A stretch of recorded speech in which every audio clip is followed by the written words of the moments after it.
نن کابل او ننګرهار کې څه تیر شول؟ څنګه قیامت تر سره شو؟ خلک ولې خوشحال سادات غواړي؟ خلک ولې له اشرف غني خفه دي؟ د دې هر څه مسؤل څوک دي؟ دا او دې ته ورته نور ډېر څه دی ویډیو کې، خو ویډیو تر پایه وګورئ. د سلام په وړاندې کولو سره مو یوې بلې ویډیو ته هرکلی کوم. افغانانو سلګونه او ان زرګونه قسم ظلمونه ولیدل چې پرې تیر شول او ویې زغمل. نن کابل د یو نوي ظلم شاهد وه. نن داسې ظلم تر سره شو چې ټولو خلکو له زړه وینې وڅڅېدې. نن سهار کابل ښار کې په روغتون برید پیل شو، چیرته چې له مخکې نه داسې خلک وي چې یا د نورو خدمت کوي او یا د نورو خدمات ته اړتیا لري. د دې په ځای چې دلته د همداسې خلکو سره مرسته وشي، په دوی بریدونه کیږي. د کورنیو چارو وزارت وایي نن سهار 10 بجې د کابل دشت برچي پر سلبستریز روغتون ډلیز برید کې د 2 ماشومانو طبي پرسونل او 2 میندو په شمول 11 کسان شهیدان شوي او 15 نور ملکیان ژوبل دي.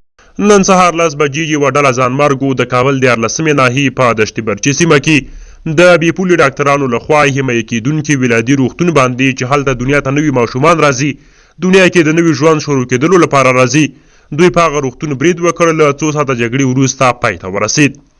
کورنیو چارو وزارت وایي د امنیتي ځواکونو لخوا د ښځو، ماشومانو او د روغتون د عملي او 3 بهرنیانو په ګډون 100 تنه ژغورل شوي.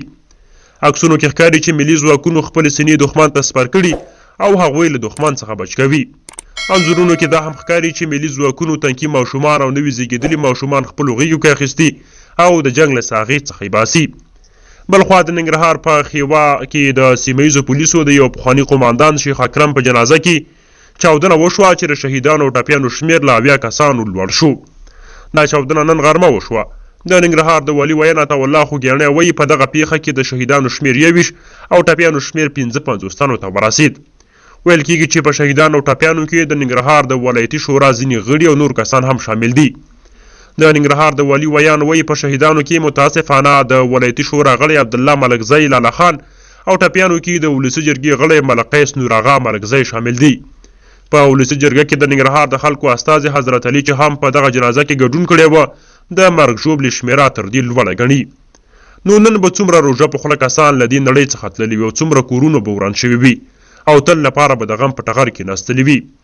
څومره وحشتونه چې روان دي او کېږي د ټول مسؤلین حکومتي هغه چارواکي دي چې یا بې کفایته دي او یا هم دنده کې صادق نه دي او خپله دنده سمه نه ترسره کوي. کله چې جنرال خوشحال سادات امنیتي معین و، تر ډېره د داسې پیښو مخه یا نیول کېدله او یا به همداسې کسان له برید مخکې نیول کېدل. هغه به خپله ګرځېدلو، د پولیسو هرې پوستي احوال به یې اخیستو. خو بدبختانه د خلکو د بیا غوښتلو سره خوشحال سادات د معاملې ښکار شو، له دندې لرې کړل شو. اوس داسې ځای کې دنده ورکړل شو چې د ملت دردونو ته تر ډېره نشي دوا کېدلی.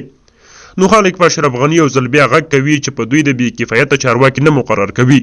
کار د اهل کار ته وسپارل شي او څوک چې خپل کار کې پاتې راشي حساب دې ترې وغواړي. د کابل حالات ته په کتلو ټولو خلکو له غني بار وغوښتل چې خوشحال سادات د کابل قومانداني امنیه یا بیرته امنیتي معین وټاکي. خو اشرف غني د هغه په ځای ډېر بې کفایته کسان راوستل چې ملت ته یې تر اوسه هیڅ خیر نه دی رسېدلی. د ویډیو تر پایه لیدلو مو مننه. تر بیا ښه وخت.